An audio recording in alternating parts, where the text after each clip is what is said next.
Should say, of course, the University of Virginia has produced famous senators, business leaders, journalists, but never an NCAA basketball champion until now.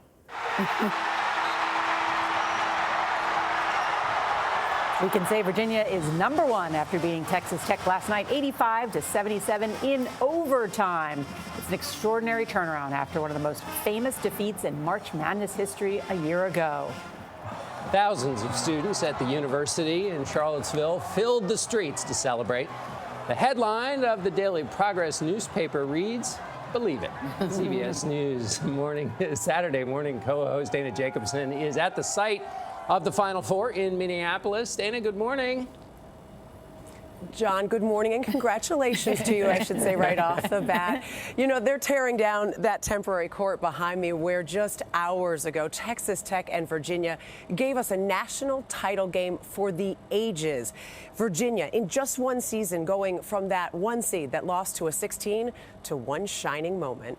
And Virginia with the all-time turnaround title. It was an epic comeback. Say goodnight.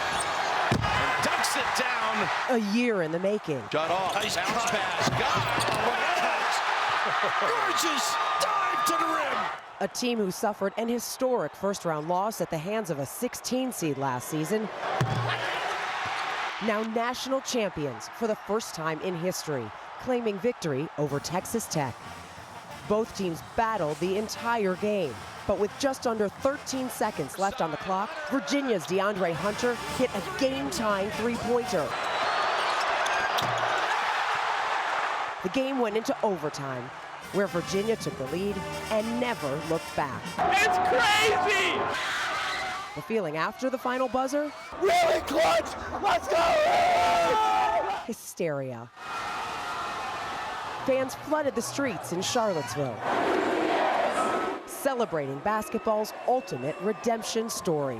We deserve this. This is our time to shine. It's surreal. It's a goal we set out at the beginning of the season. We knew we were going to bounce back from last year, and we achieved our dreams. I just want a chance at a title fight one day. That's all we want. And these guys came to fight in this title, and now we're the champs. The Final Four's most outstanding player, Virginia's Kyle Guy, says this is what the team played for all season long. To be able to hug each other with confetti going everywhere and say we did it, the greatest feeling I've ever felt in basketball. Virginia head coach Tony Bennett called that loss last year the painful gift. And if people have heard the quote that he's used from the TED Talk to motivate his team all season, you know it by now, but Gayle, it's worth sharing again. That adversity, if used properly, will buy you a ticket to a place you couldn't have gone otherwise. Couldn't say it any better myself. Congrats to Virginia. Wow, Dana, that's so good. Say it again. I didn't get to write it down. Say it again. Yeah. Okay, the adversity, if used properly, will buy you a ticket to a place you couldn't have gone otherwise. Wow, I love that. Thank you, Dana Jacobson. I stayed up late to watch it, and when it went into overtime, I went, no, then yes! Because you wanted to see how is this going to turn out. Really, it was such a great game. And apparently after it was over, there's a tradition that some people engaged in where the lawn, which is the area that is a part of Jefferson's original academical village, they run down the lawn with only their birthday suit, and apparently that was going on quite a lot last night. You must be very proud. I am. So no cars were turned over, but I think some stomachs That's okay. Also known as buck naked. It's all good. It's all good. All right.